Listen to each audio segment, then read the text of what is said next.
өлкөбүздө, мекенибизде бизде чынында муктаждар аябай көп. Бирок ошолордун катарында дагы аябай жогорку деңгээлде мүмкүнчүлүгү кенен инсандар дагы бар. Көптөгөн мекендештерибиз бар, көптөгөн инсандар кошо жашайт. Ошол инсандар менен момундай чыныгы муктаж инсандардын ортосунда көпүрө болуп берсе экен, ушул фонд деп ачылган.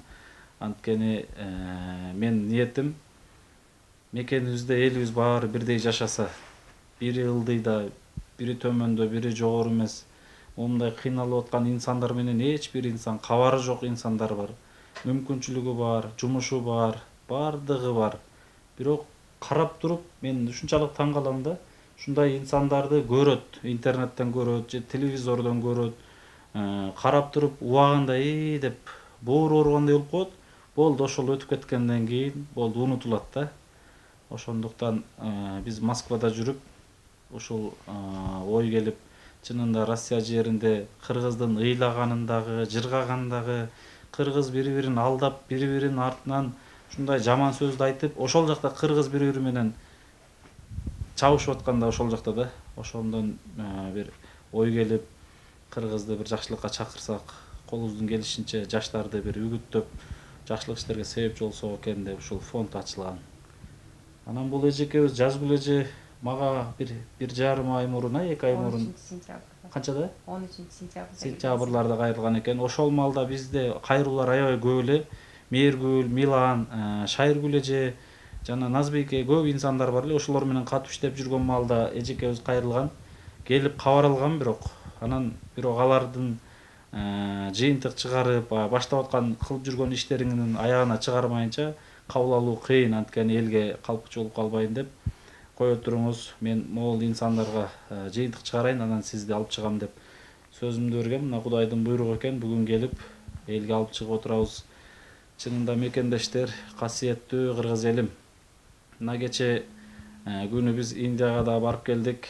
Индиянын шаарына суктанып, Индияны көрүү максатта барган жокпуз. Индияга барганыбыздын эң башкы себеби момундай бир туугандарыбыздын оорусуна кантип жеңилдик тапсак экен деп бардык. Анан анысы да аз келгенсип, мына Индиядан ошол өтө чоң хирург, доктор, врачтар, мына Вивек Вич өзү кошулуп бул жакка келип, бул жактан Индияга бара албай аткан инсандарды өзү келип көрүп, мына кече көрүп, Ош жеринде 30 инсанды көрдү. 30 инсандын ичинен мен сурасам, эң оору Жазгүл эже деп айтты. Анан азыр бардык жумушубузду токтотуп эле, мына азыр Жазгүл эжеге кириштик. Келиңиздер, касиеттүү Берешен, Айкөл кыргыз элим. Момундай биздин 10 гүлүнүн бир гүлү ачылы элек жапжаш эжелерибиздин өмүрүн сактап калайлы. Аллахтын берген ырыскысы менен бөлүшүп, бүгүнкү 5 күндүк өмүрдө сом үчүн эмес, соо үчүн кызмат кылып калайлы мекендештер. Ким билет, эртең дагы биздин башыбызга эмне келерин. Ошондуктан бүгүн сиздерде мүмкүнчүлүктөр бар. Бүгүн сиздердин сиздерде мүмкүнчүлүк бар үчүн момундай инсандар сиздерге муктаж болуп турат. Ошондуктан кайдыгер карабастан эжелерибиздин, бир туугандарыбыздын, деги эле мекенибизде кыйналып аткан, ооруп аткандардын өмүрүн сактап калууга аздан болсо да салым кошуп калайын мекендештер.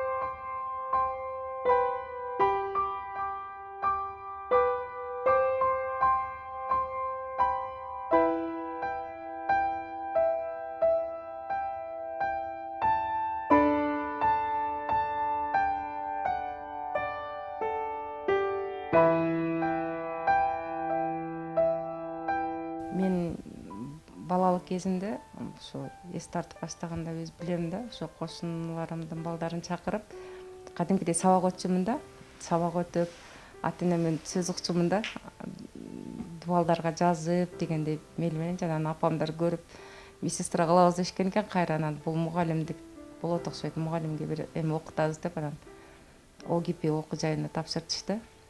Ал жерден окууну бүтүп келип, 2 километр аралыктагы алысыраак мектепке жайгашып калдым. Баягы биринчи көргөн, көз ачып көргөн мектебиң ошол эли ушунчалык жүрөгүмө жакты да.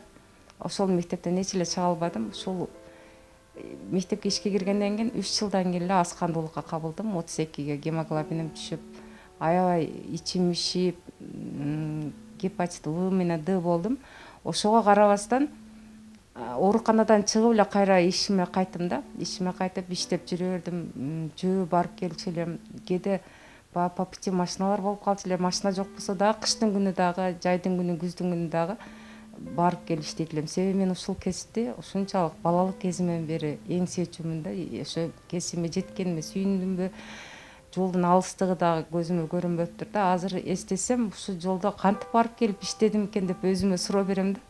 Ушунчалык ооруп, шишип жатканда ушул аз кандуулук менен кандай барып келдим экен деп азыр коркуп кетем ушул жолун көрүп алыпчы.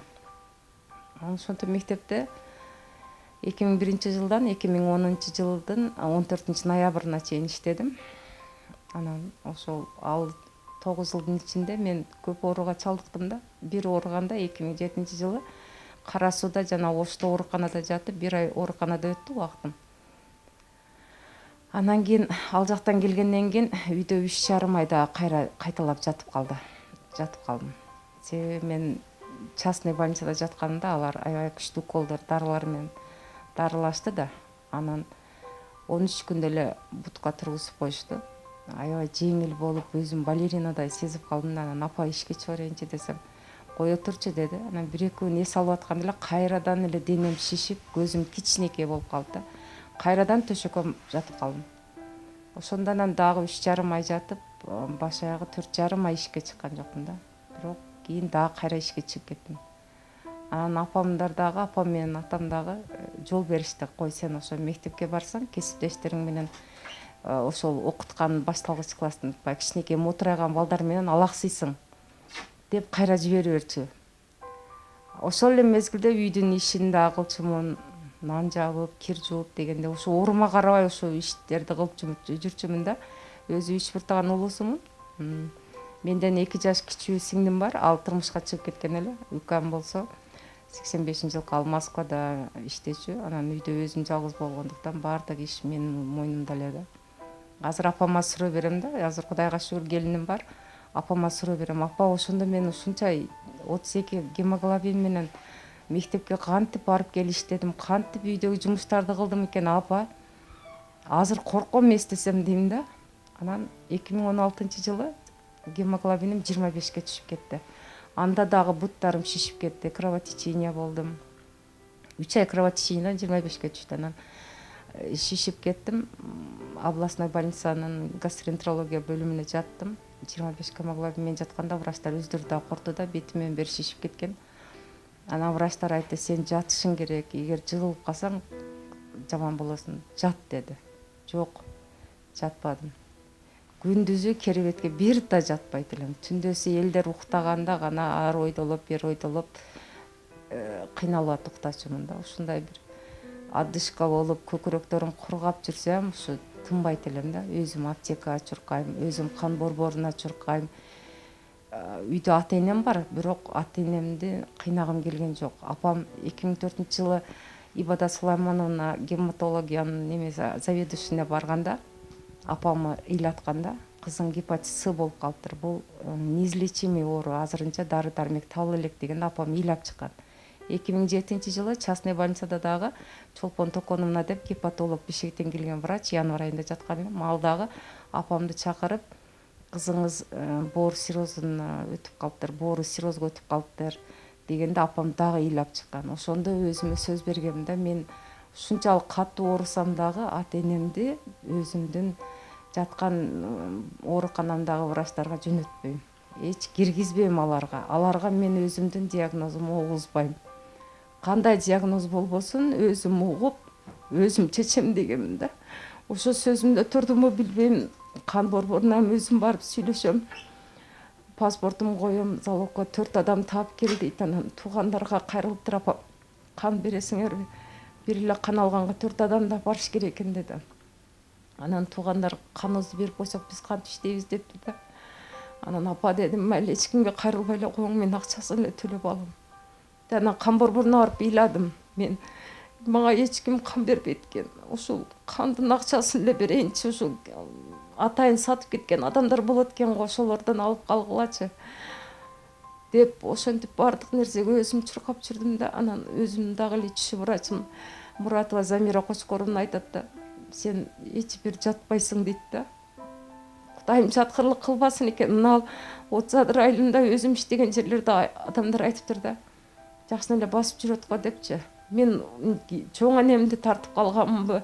Апам айтуусу боюнча чоң анем тартып калыппын. Чоң анем мени баккан экен. Ошо энемди тартып калганмынбы? Чыйракмын да. 25 гемоглобин менен жатпайм да, эч жатпайм. Мына азыр зорго эле жатып турам да. Болбосо эч жаткым келбейт да. Жатам, ушу өткөн күндөрүм эсиме келе берет. Анан көзүмөн жаш куйлат, анан башым ооруйт, аябай катуу ооруйт. Көзүмдү ача албай калам да. Анан скорый чакырышат. Кээде келиниме айтам, апа мен акама бугузбай айт, чакырчы, скорый чакырчы, мен чыдабай калдым, бакырып ыйлайм. Анан скорый келип папа берин сайып кетишет. 2-3 саат эле басат, дагы башталат. Анан түндөсү дагы кабар алышат келиним менен укамчы. Жакшына элесиңби дейт, ооба деп коем, ичидардым ичимде башым мышкып жатам. Ошо баш оорусуям ичим мени кой бербейт. Ошо 2 жыл болду, башым аябай каттуу кармайт. Кече Вивек Вичке айтсам, тримол ичип кой башың ооруганда деди. Бул боор ооругандан кийин эч кандай бир дары иче албайт экенсиң да, антибиотик дагы иче албайт экенсиң. Элементарный парацетамол же цитрамон да иче албайт экенсиң да, боорго зыян экен. Бир эле папа беринди үйдөн үзбөйм. Апам айтат да, уй жан башың таза жери калбады го дейт. Апа не кылайын? Кичине болсо да жаным калсынчы, 2 саат болсо башым басылсынчы дейм да. Ушунчалык акыркы күндөрү кыйналып кеттим. Дем ала албай, аба жетпей, эшикти ачкылачы, обогревательди өчүргүлөчү, мага шамал керек. Аба керек, дем ала албай атам деп больницага алып барышты. Алар кислород менен дем алдырышты. Акыркы күндөрү ушинтип төшөккө мыкталганга туура келди да. Жазып айтсаңыз, ошол 13 күндө бир бутума тургузуп сакайтып койду врачтар деп айтасыз. Демек, ушул дары-дармектердин, күчтүү дарылардын зыяны тийдиби, эмне себептен мындай катуу тез эле ушул цирроз печеньге өтүп кетти деп ойлойсуз? Мен ал врачтарды эле күнөөлөбөйм го, бирок мен эң эле ишенген, эң эле мындай бир не десем, ишенген ооруканам бул Ош областтык оорукана болду. Кара сууда жаттым, частныйда жаттым, детскийде жаттым. 13 жашыман бери ооруп келатам да. 4 операцияны башыман өткөздүм. Баарын салыштырып ойлонуп жатып айтам да, ушул Ош областтык оорукананын дарыгерлери өтө күчтүү экен да. Мен ошолорго гана аябай баа бердим да. Анан частныйдагылар аларды эле айыктырат экен, бирок алардын дары уколдору кымбат экен. Биринчиден, анан экинчиден алардан мен бир жок, аларга эч шифа таптым деп айта албайм да. Үйгө келгенден 3,5 ай кайталап жатып калгандан кийин экинчи частныйга жатпайм дедим. Ошондо жатпайм дедим. Эң эле жакшысы ошо Ош областтык ооруканалар экен. Мен ошо дарыгерлерге тазим этем. Муратова Замира Кочкоровнага, гастроэнтерологиянын заведующий неме Гүлнара эжеге аябай мындай тазим этем да. Ошолор гана күчтүү врачтар экен десе, мен эже дагы бир суроо. Ошол ден соолуктун убагында биз кадырына жетпейт экенбиз да. Сиз дагы айтып атпайсызбы, ошол 25 каны менен 2 километр барып келип иштеп жүргөнсүз. Ошол эми жалпы элге кайрылуу жасап койбойсузбу? Мисалы, жаштарыбыз жүрөт кыска, көйнөк кыска шууларды кийип, алардын келечекте ден соолугуна эмне болот? Ошол ден соолук боюнча кайрылуу жасап коюңуз, анан алдыдагы максаттарыңызга өтөлү. Дүйнөдө эң сулуулук дегенде бир гана ден соолук деп билем деген фразаны окуп азыр чечмелеп атам да. Мен дагы балким жашымда сулуу десе сырткы келбетин көрүп алып сулуу экен дей берчү экенмин да. А көрсө сулуулук бул ден соолук экен да. Ден соолукту убагында дарыгерге барып көрүнүп туруш керек экен да. Мен эмнеге гемоглобиним түшүп жатат, эмне себептен? Меники мисалы боор иштебегендиктен гемоглобин түшө берет дейт. Ошон үчүн жаштарга айтып кетет элем, жылуураак кийинип, дарыгерлерге барып, аларга текшерилип, эмне үчүн гемоглобиниңер азайып кетип атат, эмне себептен? Убагында дары дармектерди алып ичип, ушундай өзүңөрдү карагыла. Анан кийин мына азыр өтө көбөйүп жаткан гепатиттин түрлөрүн дагы оорубасаңар дагы жөн эле барып текшерилип коюшуңарды суранат элем да. Себеби оорубай атат деп жүрө берсеңер, боордун нерви жок болот экен дагы, анын чекесинде чил кабыктар эле бир эле оорутуп өтүп кетет да. Эми азыр биз 14 жылдан бери боорду ооруган үчүн билем да, анан башка адамдар боорум оорубай атат деп жүрө берет. Антпегиле дарыгерлерге барып, сөзсүз түрдө текшерүүдөн өтүп койгула. Эгерде гепатиттин бир да түрү жок болсо, анда силер аябай бактылуу адамсыңар. Анда силер коркпой жүрсөңөр болот. Андан кийин стоматологияга барганда этият болуңуздар, кыздар маникюрдан этият болуңуздар, педикюрдан этият болуңуздар. Эне болуу ошол азыр өзүм айтам да, 21 жашында мектепке ишке киргенде анда боор оорусун билбейт элем, балким ичимден болуп аткандыр эле, кара сары болупчу. Ошол мезгилде эмне үчүн эне болоюн деп аракет кылбадым экен, эмне үчүн турмушка чыгып төрөп албадым экен деп азыр өкүнөм да. 2-3 жылдан бери баланын жытын сагындым. Ушунчалык өзүм төрөгүм келип атат, өзүм тарбиялагым келип жатат. Анан Кудай буйруса, мына Медердин сенин жардамың менен ушул элдер жардам берсе, мен Индияга барып келсем, албетте мектепке иштегим келет, өзүм эле иштеген мектебиме иштегим келет. Анан эгерде врачтар уруксат берсе, төрөгүм келет. Төрөп баланын жытына аябай тойгум келет. Эгер төрөсөм, мектепке да ишке чыкпай коем. Только балам менен эле болуп калам да, мен аябай баласакмын. Анан ата-энемди ушунча 14 жылдан бери ыйлатып, булардын жегенин желим, ичкенин ирин кылып атам. Ушулардын кичинекей мал мүлкүн мен өзүмө иштетип атам да, ошол иштеп ушуларга кайтарып, ушуларды үйдүн баягы 3-1 тууган уулусу болгондон кийин ушуларга мен кайтаргым келет да, ушун кетирген чыгымдарын кайтарып, ушуларга кайтарып бергим келет. Мен үчүн ошол Москвада сиңдим дагы 2 уулу бар, өзүнүн үй бүлөсү бар, бирок ошо мага көп эме кылат да, илинип турат да. Атам карындашы, экөө ушу дары дармектер менен кийим кече ушу көңүлүм көтөрүп турушат, бар ошолорго дагы ошо кайтаргым келет да. Ошол ким мага ушунчалык көп каражат кетирсе же кичине кетирсе да, ошону кайтарсам мен көңүлүм ордуна түшөт да, мындайча айтканда жайына түшөт. Ошолорго иштеп бергим келет да. Эгер жашап калсам, эгерде опричтан санама келсем, ошону биринчи орунга коюп атам. Анан албетте эне болгум келет. 3 максат болуп атат. Эне болгум келип атат, ошо кетирген чыгымдарын төлөп бергим келип атат.